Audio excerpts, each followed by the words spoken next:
पारधी समाजाचे लोक त्या काळामध्ये ज्या पद्धतीने जीवन जगले,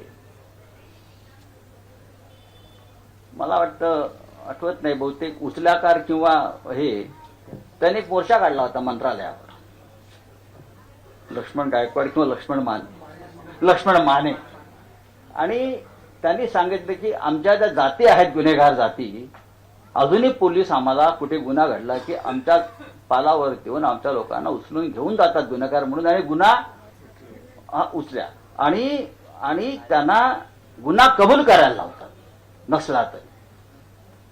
एकतर तुम्ही गुन्हेगारी त्या याच्यातून आमची नावं काढा, नाहीतर आम्हाला चोरीचं लायसन द्या,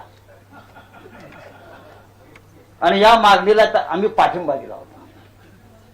नाहीतर आम्हाला चोरीचं लायसन द्या रिस्त सरकारकडून, की आम्ही चोर आहोत, आम्हाला चोरीचं लायसन द्या, नाहीतर आमची नावं काढा. पण या सगळ्या समाजाच्या प्रमुख लोकांनी सातत्यानं आंदोलनं करून, संघर्ष करून, आणि महाराष्ट्रातल्या राजकीय पुढाऱ्यांनी सुद्धा, मग यशवंतराव असतील, शरद पवार साहेबांपर्यंत, यांनी सातत्यानं या समाजाला राजकीय प्रवाहात सामील करून घेऊन त्यांचं नेतृत्व उभं केलं, आणि त्या माध्यमातून या समाजाला जगण्याची एक फार मोठी संधी आणि जागा उपलब्ध करून दिली.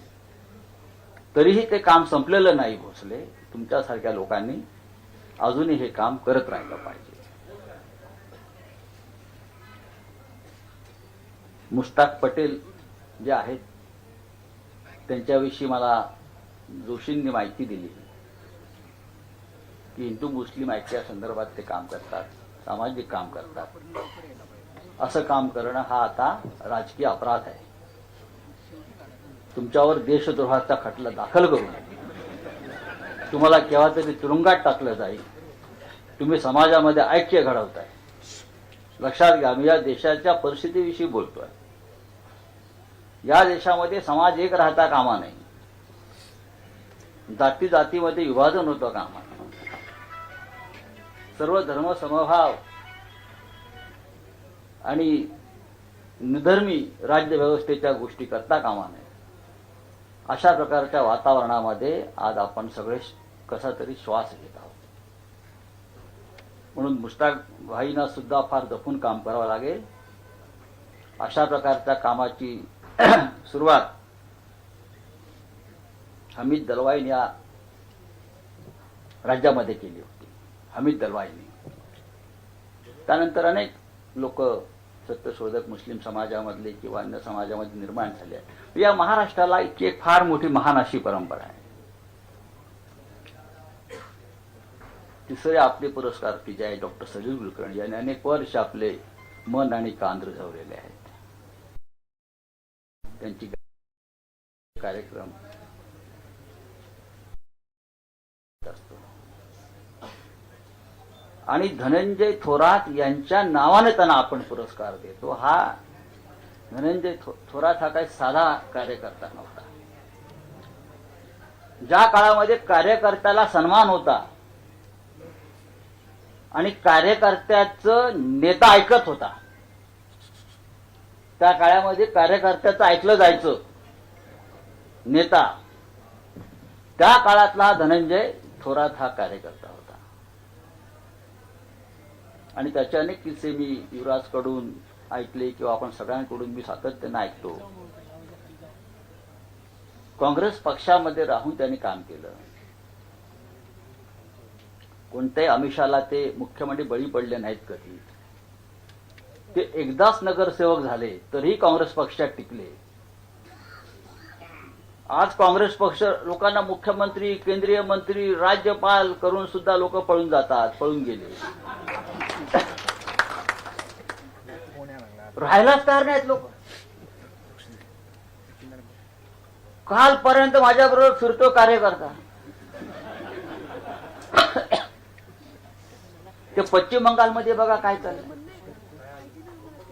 महाराष्ट्र त्यातून त्या आगीतून होरपळतोच आहे. म्हणजे कार्यकर्ता ही जमातच पूर्ण नष्ट करायची. आणि कार्यकर्त्याला बाजारातल्या मालाचा भाव द्यायचा. म्हणजे बाकी कुठे हमी भाव नाही, पण आमदार, खासदार, कार्यकर्ता, पदाधिकाऱ्याला हमी भाव निश्चित आहे. बाकी कुठे तुम्ही शेतमालाला हमी भाव मागा, कापसाला मागा, उसाला मागा, कोणी देणार नाही. पण आपल्याकडे सध्याच्या राजकारणामध्ये हमी भाव पक्का आहे. निवडून आलेल्या लोकांना हमी भाव ठरलाय, आकडा आहे. तुम्हाला या हमी भावानं आम्ही तुम्हाला विकत घेऊ, तुम्ही या. नाही आलात तुम्ही आमच्या बरोबर तर गेला. संजय राऊत गेला तुरुंगात, आम्ही गेलो तुरुंगात. आमची किंमतच नाही कोणी करू शकत हो. धनंजय थोरातचं हेच महत्व आहे, निष्ठा.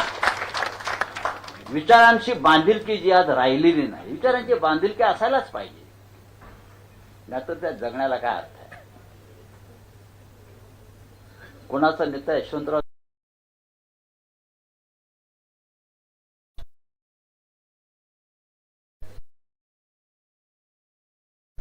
कोणी असेल,